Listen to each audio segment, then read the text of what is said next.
Okay, ready to go? Okay. Hi, my name is Whitney. I'm going to be speaking about nonverbal communication, and I thought the perfect way to start that out would be to show a clip from Pitch, and in honor of Valentine's Day. So. Basic principles. No woman wakes up saying, God, I hope I don't get swept off my feet today. Now, she might say, this is a really bad time for me. Or something like, I just need some space. Or, my personal favorite, I'm really into my career right now. You believe that? Neither does she. You know why? Because she's lying to you. That's why. You understand me? Lying. It's not a bad time for her. She doesn't need any space. And she may be into her career, but what she's really saying is, get away from me now. Or possibly, try harder, stupid. But which one is it?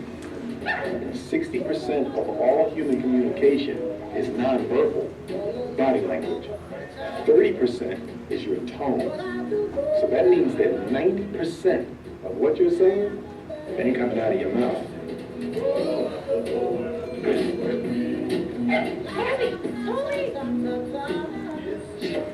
Of course she's gonna lie to you. She's a nice person. She doesn't want to hurt your feelings. What else is she gonna say? She doesn't even know you. Yet.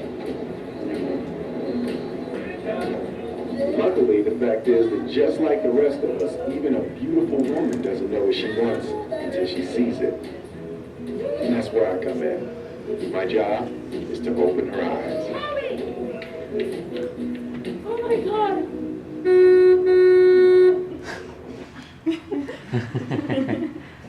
And we'll stop there.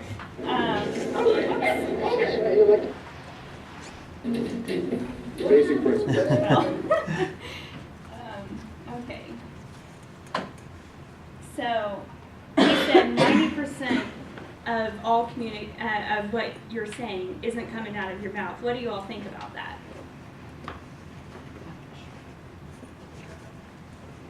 That's very true. It's very true, yeah.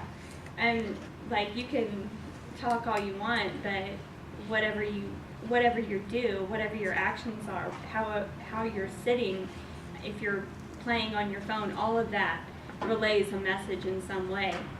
And so here are some things like nonverbal repetition is our nonverbal cues that may repeat verbal communication. So, so if I say that I'm happy to see you and I have a smile on my face, does that repeat my actions? I mean my words, sorry. And if and substitution are cues that may substitute verbal messages. So like if your friend didn't pass a test and she looks real upset, she may not have said something, but you can sense that that maybe she didn't do so good. And then there's regulation, looking away from someone who's talking to you indicates that you're not interested in talking. I mean, I'm sure you all never do this, but have you ever had somebody you see in Walmart and they just all of a sudden take their phone and are like this, you know? They're not looking at you, and that's regulation. And contradiction, like if somebody says, no, I'm not angry at you, but then they slam the door on the way out, like obviously there's something going on, and it sends the message, even if they're not angry with you, it sends the message that they are. And so there's always a risk of misinterpretation. Are any of you not morning people? I know I'm not a morning person, and I have to have my coffee before I speak.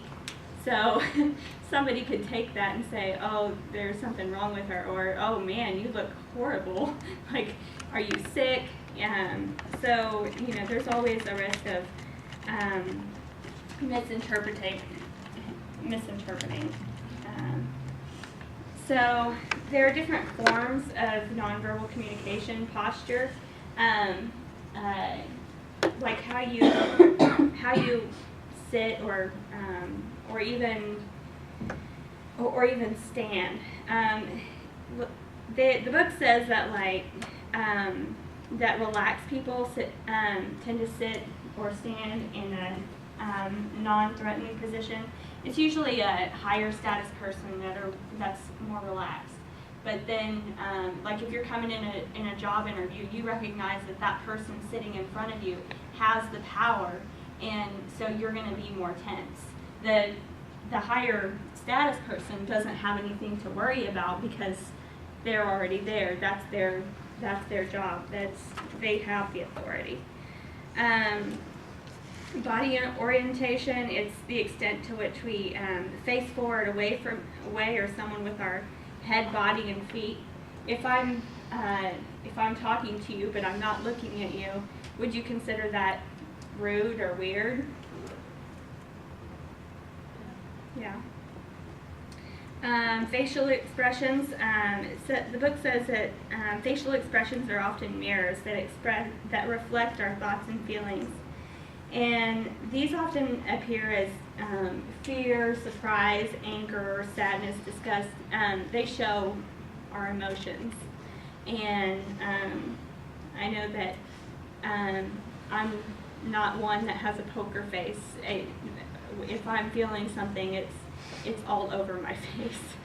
You can tell. And and people are usually aware of their facial expressions, but there are some that aren't. I was watching The Bachelor one time, and this one girl, and they had a fight over, the way this girl looked at somebody and how they raised their eyebrow. And she goes, I'm not aware of the expressions on my face. It was really dumb. But, so, eye contact, it can show avoidance or interest, like the person in Walmart avoiding you, looking at their phone, just walking, It can also show dominance or submission. It can show confidence. Also, it can, eye contact, I know that it can also be a cultural thing in nursing. It's just my major. We talk a lot about different cultures, and because it affects how we approach somebody. And so if there are some cultures that they may not look you straight in the eye because it's like a respect issue, or like men don't look women in the eyes, or women don't, they don't look the opposite gender in the eyes because it's just something that's totally against their culture. And that's not in the book, that's just something I've been learning. And so then there's like different eye expressions, like wide eyes can implicate like wonder, terror, frankness, or even naivety.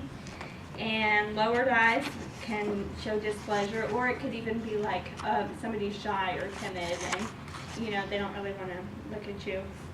A constant stare kind of makes you think that somebody's cold, like cold-hearted. Dilated pupils shows interest in something. If you put a cheesecake in front of me, my eyes are gonna go. I love cheesecake. So, then gestures, they reveal feelings. If you're nervous, you might see somebody sitting there playing with a book or tapping their feet, tapping their nails on the thing, on the desk. Anger, they might have clenched fists, be pointing their fingers at their speaking, or the person with road rage going down the road, you can't hear what they're saying, but you can just see them like or may see the the birdie. So What little birdie is that? so friendship or attraction, people move closer together, shake hands, hold hands, sometimes cuddle. And then, like, I know I speak with my hands. And especially like when I was in Russia, that's how I learned. That's part of how I learned to speak Russian is that I don't know it now, but but I lived out in the middle of nowhere, and I was forced to learn a language, and they didn't speak English. So for a while, I was just speaking with my hands, and so that was just my way of communicating. And touching through holding hands, hugging, pats on the back. That's a way of communicating warmth and showing warmth and caring. Like nursing, that's one thing we can do. Like that doesn't, it's not required. I mean, it's not like required or anything, but it just shows that you're there for them. Like even if they don't have anybody else, that that you care, And like when you hug a person at a funeral, like that relays sympathy. When you hug a friend, when you see them, that it's a greeting. When you hug your child, it relays that you love them. And when you hold your newborn infant, it's very nurturing. So clothing can also reveal like who you feel you are as a person, your self-image, or it can it can also display your level of sophistication. Or whenever you go into a job interview, are you going to dress in jeans with holes in it and a baggy shirt with stains on it, or are you going to go in there with something like a power tie or a nice red dress, something that will grab their attention? So that really sends a big message as to who you are, is how you dress. So personal boundaries. In America, we have these personal boundaries. We have our bubble, especially the more shy people, and we don't want anybody getting in your bubble. And I know when I went to China on a nursing missions trip, and we were on the plane, and we were about to get off. I had my hand on the seat, my seat behind me, and this person behind me just leans on the seat like this, and their hand is there, and I just looked back, and I'm like just looking at them like, excuse me, you're on my hand. But I mean, I didn't say anything. I don't speak Chinese, but but he didn't care. He didn't have that personal bubble. In China, there's a lot of people. They're used to people being everywhere and in each other's space, and they don't have a bubble. But in America, we're taught that we need to keep our distance. And so we have an intimate zone that's like within 18 inches. And we have a personal zone that's 18 inches to 4 feet. We have a social zone that's 4 inches to 12 feet. And then the public zone extends outward from 12 people. The closer you are to somebody, the closer you'll let them in your bubble. So territoriality. That made me kind of think of a dog. Like, when you let your dog outside and they see the dogs next door and they go and they start barking at them and say, don't you dare come on my property. This is my land. I marked it. So it's kind of it indicates ownership and a willingness to defend it. And okay. Did I go past that?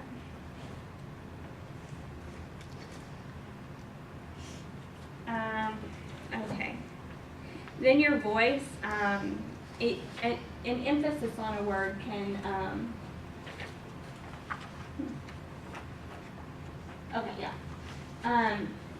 can change the meaning of a sentence. You know, there's like the sentence in the book they gave is he's giving money to Herbie, but depending on what word you emphasize could totally change the sentence. Like if you emphasize he's giving money to Herbie, like he's the one giving money to Herbie. Or if you say he's giving the money to Herbie, it's Herbie doesn't have to pay that money back. It's his money because he gave it to him, right? So you see how that changes things. Then there's the length of pauses, tone and pitch and speed, and volume. You know, we've heard the saying like, I don't like your tone of voice. You know, like it may have been a perfectly fine sentence, but if their tone is off, if the, you know, if they make it sound, if it's like they're speaking down to you, you're going to have a problem with it. You're going to get offended at it. Disfluencies, a lot of people use those in speeches when they shouldn't. And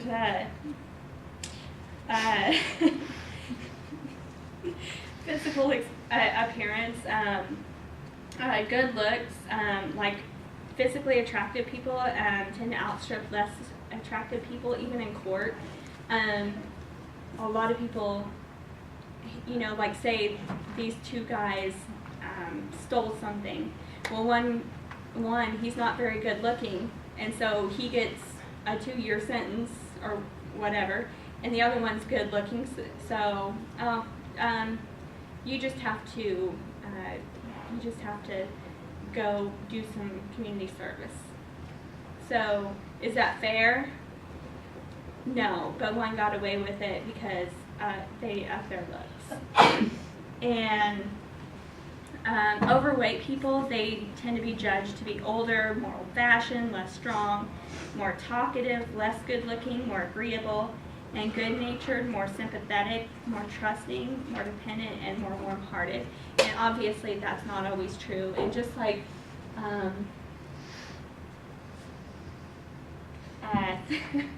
thin people, they tend to be seen as younger, more suspicious, more tense, more nervous, less masculine, more pessimistic, quieter, more stubborn, and difficult. So if you're a thin guy, that really is not so good for you.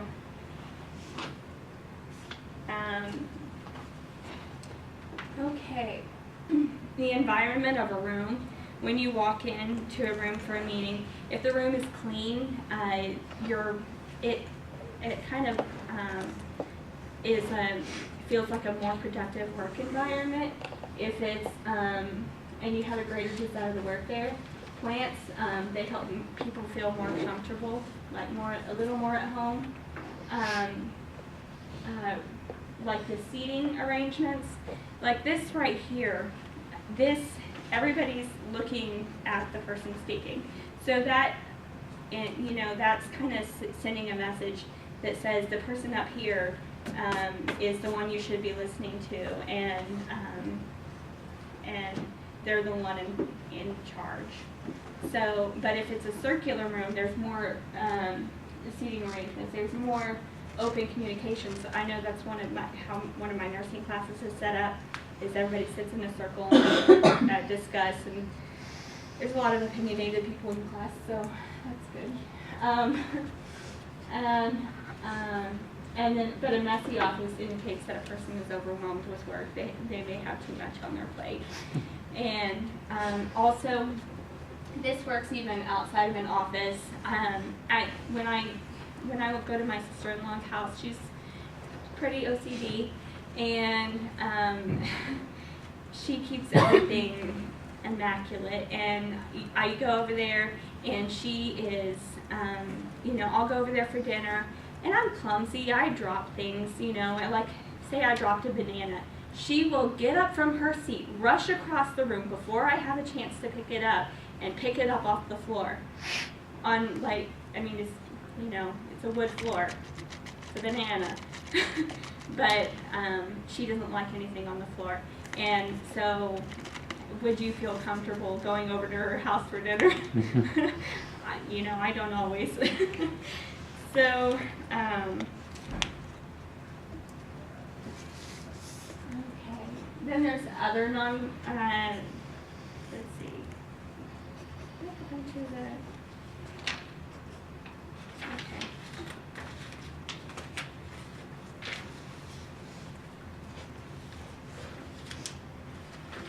Okay, here we go.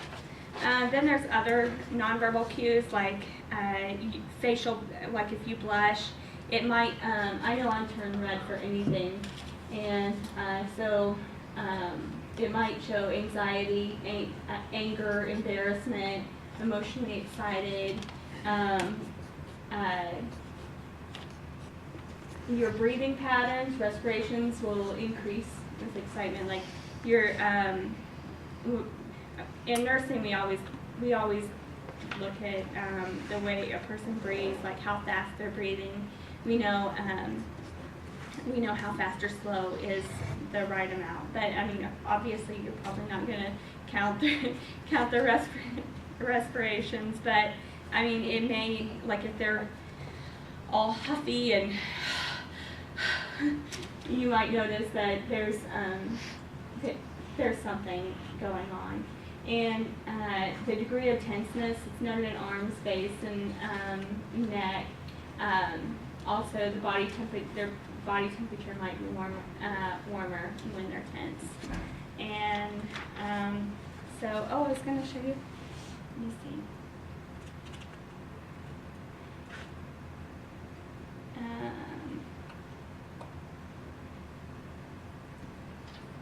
Okay. What can you tell me about this girl, about her body language? What is she saying with her body language? Any ideas? She's chilling. She's chilling. Okay. And what? I heard something over there. She's relaxed. Say she's in class. Is she really interested in what the teacher's saying? No. Okay, say she's in court. Is she dressed appropriately? No. She doesn't really care what's going on. She's just sitting there, kind of sleeping. Maybe she's tired. But she's not really dressed to do anything important. And so, anyway, that's what I have. That's nonverbal communication. So just to end this, we're going to do just a quick group exercise. And so we chose one over defense mechanisms. So if everyone could get in like a group of 2 and then go to page 148 in your books. That would be great. It's not. Okay.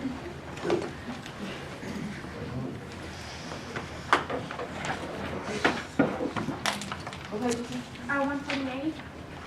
It's like a list of